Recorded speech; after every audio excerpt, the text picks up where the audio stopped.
Hi, I'm Tanya Macy. I just wanted to hop on and say hi to you. I am a STEM ambassador. I work for Unilever and I've been a STEM ambassador since 2018 and support in all areas to do with careers in STEM. So I'll be sharing with you a whistle-stop tour of online recruitment selection and really in supportive of the National Careers Week this year. So I'll stop my video and I'll move on to the slides.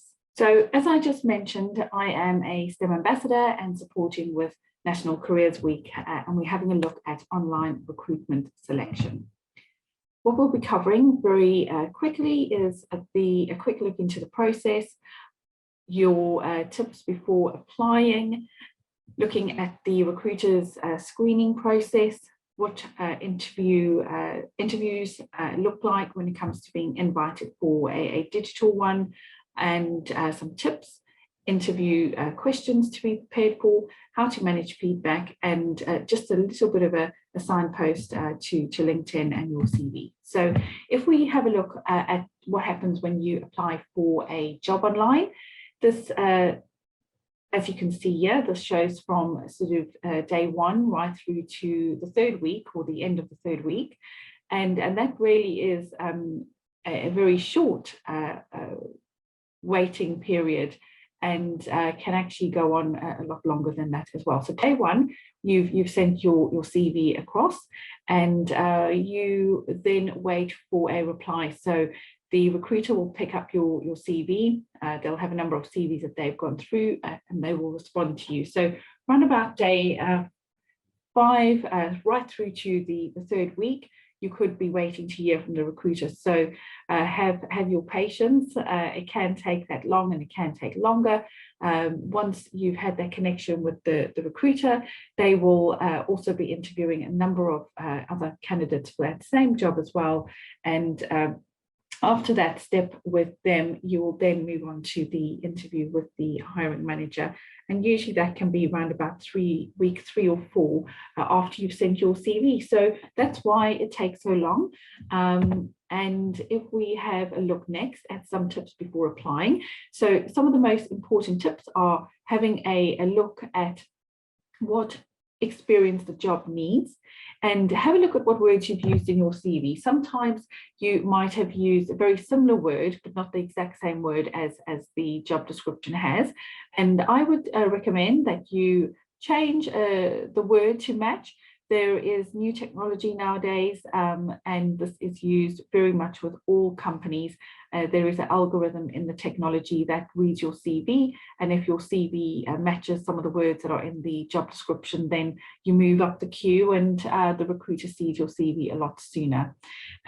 So that's just a tip not to change anything, as in that you don't have experience in, but more that you do have experience in, but the words might just be a little bit different to what is on that job description. Also, if they ask for a covering letter, include that and include some details that would stand you ahead of anyone else in the crowd. So what are the recruiters looking for? As I mentioned, they are looking through hundreds of CVs. They're looking for keywords in your CV and your experience and how that experience could match the role that they are looking to recruit for. And I'd also recommend always including any sorts of jobs you have done to date in your experience, and jobs that you might not always think are relevant if you're thinking of your career in STEM and what you might be doing. But all of these different roles, which you can see here, helping your parents, or organizing any events, or helping even preparing meals, looking after siblings, pet walking, all of these skills do require a number of skills that you would use in work. So include those and think about how they relate to what it could mean in a working sense. I'll touch on that in a moment, but let's move on. So when you get invited for the interview, usually there are 2 types you initially get requested to join in as, and the one is a digital introduction, which usually takes a few minutes, and that is really just about you introducing yourself, and it's the opportunity usually not with any other person on the other side. It's a video to show your presentation, how you look, how you sound. So make sure that when you record that, you look super smart. And then the other is a normal interview, but sometimes this is a quick introduction, less about into the detail of your experience. Main difference there is the one is you capturing yourself on a video and sending that off, and the other is with someone else and you are being asked some questions. So just to recap on the different types of interviews, and all of these can take place online. The short digital introduction, which we just spoke about a minute ago, is one example. So all psychometric tests can take place online as well. So all of those digitally now. You get different types of interviews as your first or second stage interview. One can be getting to know you, which we just talked about as well. And the other, which is a very frequently used interview style, is the competency-based interview. And have a look at the STAR technique, which is looking at how you present your answer in the shape of a situation, task, and action, and a result of that. All these. So when, for example, we were just saying, you know, having a look at catwalking, for example, you know, if you had to walk walk a page at a certain time in the day, these are timekeeping skills. You're also keeping track of your income. So, you know, how you would record that or how you save that. And the result is that, you know, you're able to pay for something that you've been saving up. So this is just a very simple example, but basically reminding you that you can actually use any work experience in that STAR technique as well. So case studies, this is usually given with very short notice, opportunity to use your presentation skills, and really great because now with everything so digital, you can use PowerPoint.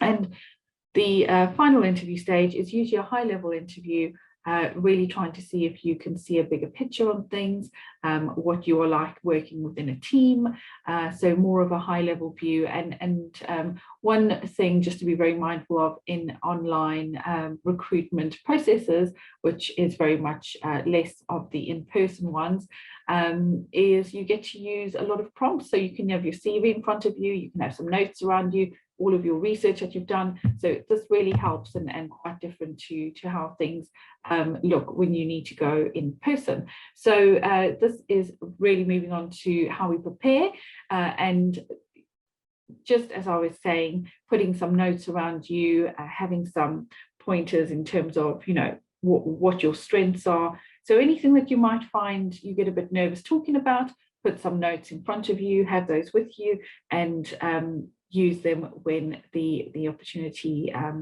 comes up. So obviously, if you're going for an in-person interview, do take some notes as well, especially after we have moved so much more digitally now.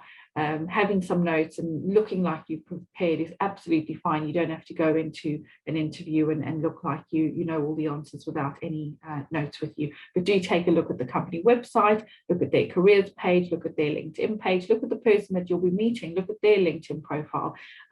Make sure you know what's on the job description and what is on your CV. So moving on to feedback types, you can have a note book or an Excel sheet where you track everywhere that your CV's gone to.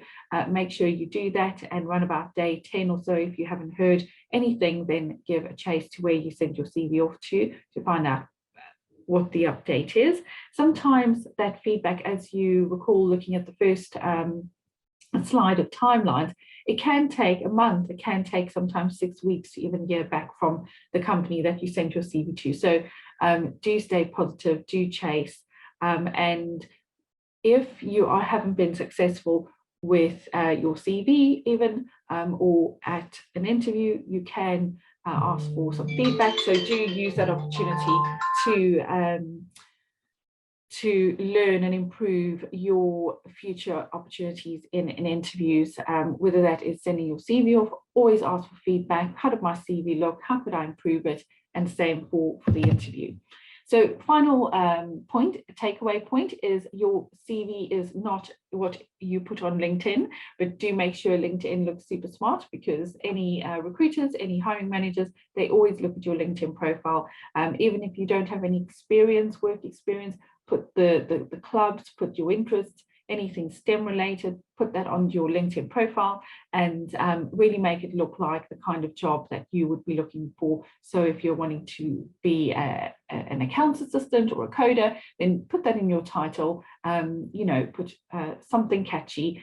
Final point is really just wishing you luck with your job search and the rest of the sessions. Thank you for listening.